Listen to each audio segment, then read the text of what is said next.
Hello YouTube, this is Ahmed Waleed. Welcome to your Java 19 tutorial. In this tutorial, I am going to show you how to use a Boolean data type.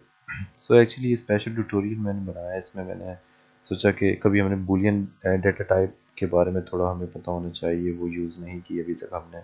सो मैंने सोचा कि एक Boolean की data type पे एक tutorial बनाया जाए। तो सबसे पहले फर्स्ट में मैंने आपको बताया था कि बूलियन की डेटा टाइप होती है जो या तो ट्रू होता है या तो फॉल्स होता है। सो सबसे पहले एक बूलियन वेरिएबल क्रिएट करते हैं, बूलियन, और इसको नेम देते हैं बी, एंड इसको वैल्यू असाइन करते हैं इज इक्वल टू, क्योंकि लाजमी Boolean variable must be initialise, इसको इनिशियलाइज करना होता है ट्रू या फॉल्स। सो फॉल्स और ट्रू, ट्रू मीन कोई भी स्टेटमेंट हम करेंगे तो एग्जीक्यूट करेंगे तो ट्रू, नहीं तो फॉल्स। तो सबसे पहले एक स्टेटमेंट देते हैं,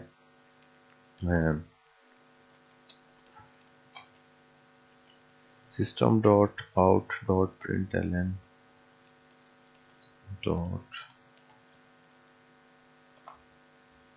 dot println।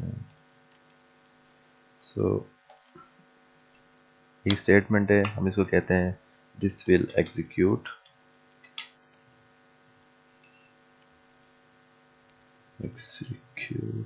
and अब इसको हम करते हैं,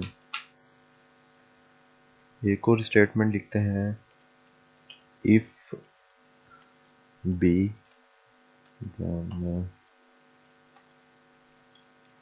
system dot out dot print, and जिसमें लिखते हैं this will not cute. Actually इस ट्यूटोरियल में मैंने शो ये करना है कि बूलियन कैसे हम इसको यूज़ कर सकते हैं। So p is equal to true not true, and if b system dot out dot print ln, and this will also execute, and another statement system dot out dot print ln, और उसमें लिखते हैं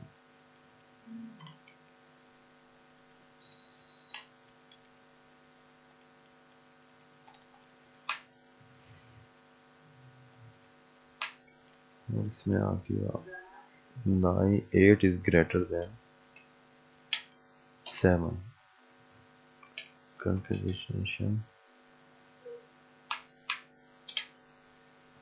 is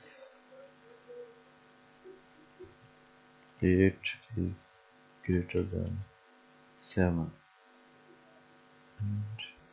और इसको हम bracket में लिखते हैं।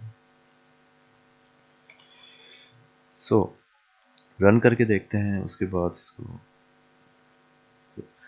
सबसे पहले दिस विल एग्जीक्यूट, एक्चुअली हुआ क्या है, आई थिंक यहाँ पे एक एक्स्ट्रा ब्रैकेट पहला मैसेज ये हुआ this will execute, this is also execute and is true.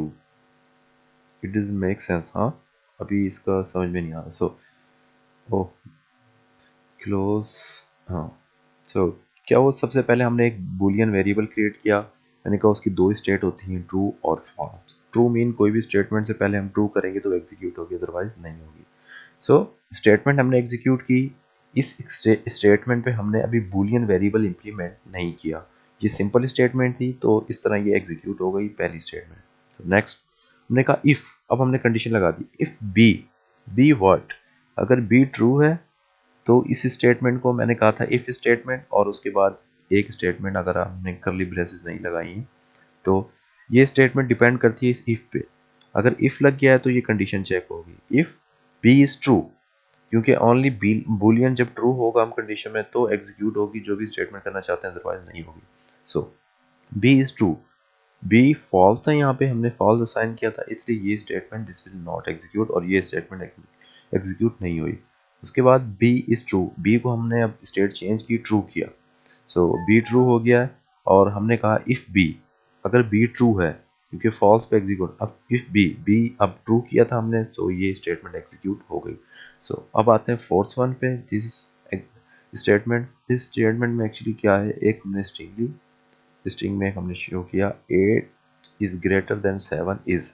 सो ये तो हमारा डिस्प्ले मैसेज था। उसके बाद कंकेटिनेशन की और एक एक्सप्रेशन लिखा है हमने, 8 इज ग्रेटर देन 7। सो 8 7 से ग्रेटर होता है, ठीक है, ये एक्सप्रेशन ट्रू था। सो अगर ये एक्सप्रेशन ट्रू है तो यहाँ पे ट्रू आएगा, अदरवाइज फॉल्स आएगा। तो ये एक क्विक ट्यूटोरियल था। सो इसमें मैंने सोचा कि आपको बूलियन का पता होना, बूलियन का हमने इसमें किया छोटा सा program. So hopefully guys you understand, and don't forget to subscribe my channel. See you in the next video.